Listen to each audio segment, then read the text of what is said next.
Good morning students. हम Switzerland के संविधान के बारे में पढ़ रहे हैं। आज हम पढ़ेंगे स्विट्जरलैंड की संघीय संसद या व्यवस्थापिका के बारे में।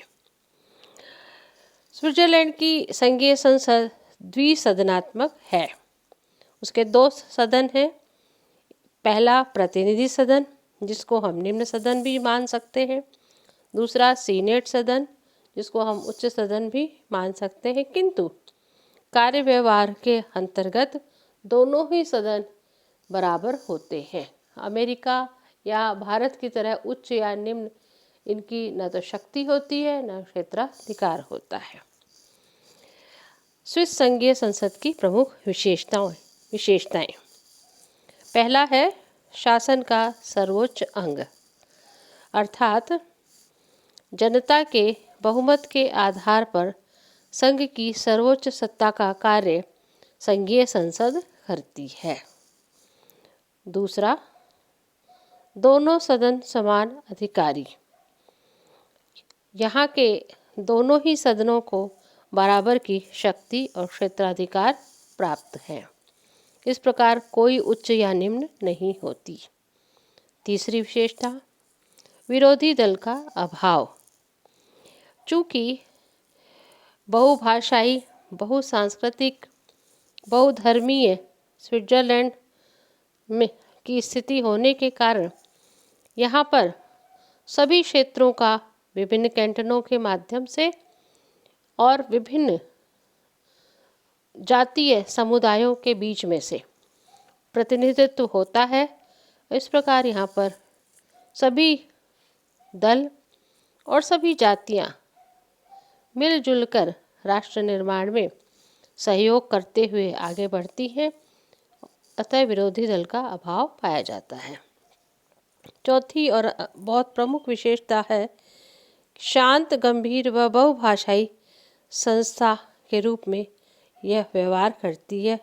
चूँकि इस सदन के अंतर्गत जर्मन, फ्रेंच, इतालवी, ब्रिटिश या अंग्रेजी प्रतिनिधित्व प्राप्त होता है।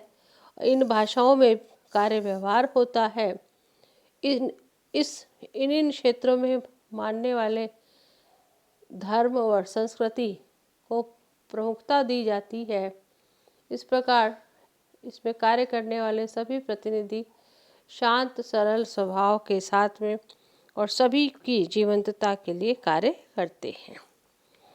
अब जानते हैं कि स्विस संघीय संसद के जो दोनों सदन हैं, उसमें पहले हम प्रकाश डालते हैं प्रतिनिधि सदन पर। प्रतिनिधि सदन की रचना के संदर्भ में यहाँ चूँकि राज्यों को कैंटन कहा जाता है, प्रत्येक कैंटन की जनसंख्या के आधार पर प्रतिनिधि सदन के सदस्यों का निर्वाचन तय होता है। अर्थात जिस कैंटन की जनसंख्या कम है वहाँ से कम प्रतिनिधि, और जिसकी जनसंख्या ज़्यादा है वहाँ से ज़्यादा प्रतिनिधि संघीय संसद में स्थान ग्रहण करते हैं।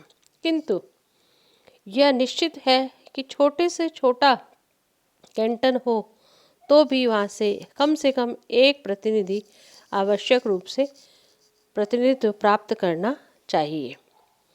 चूँकि यहाँ पर आनुपातिक प्रतिनिधित्व प्रणाली से चुनाव होते हैं। मत देने व चुनाव लड़ने की उम्र कम से कम 18 वर्ष निश्चित की गई है।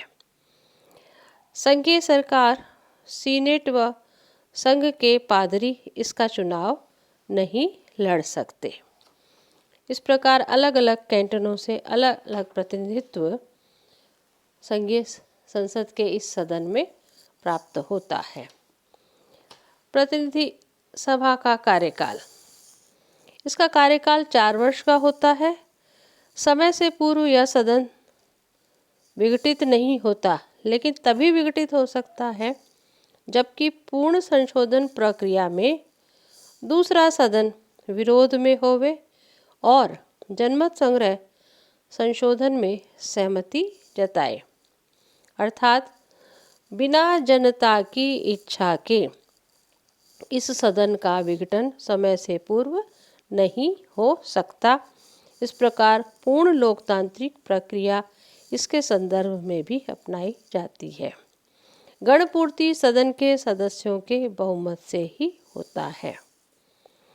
स्विस प्रतिनिधि सभा में एक अध्यक्ष व उपाध्यक्ष भी बनाए जाते हैं।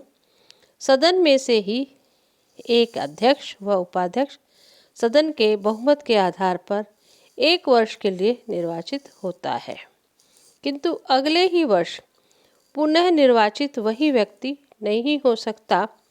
संपूर्ण व्यवस्था के अंतर्गत सभी कैंटनों को यह अवसर प्राप्त होता है। बारी बारी से संपूर्ण अनुशासन व सदनीय कार्यवाही का संचालन अध्यक्ष करता है। अध्यक्ष की अनुपस्थिति में यह कार्य उपाध्यक्ष करता है। यद्यपि अध्यक्ष व उपाध्यक्ष को निश्चित वेतन नहीं है, किंतु अधिवेशन काल में 70 फ्रांक प्रतिदिन इनको प्राप्त होते हैं। संपूर्ण कार्यवाही व्यवस्था शांति से संचालित करने का दायित्व अध्यक्ष व उपाध्यक्ष पर होता है। यद्यपि प्रतिनिधि सदन की संपूर्ण कार्यवाही सहयोग और शांति से ही परंपरागत रूप से होती आई है, किंतु सदन में एक लीडरशिप के संदर्भ में इन पदों का सृजन किया गया है। धन्यवाद।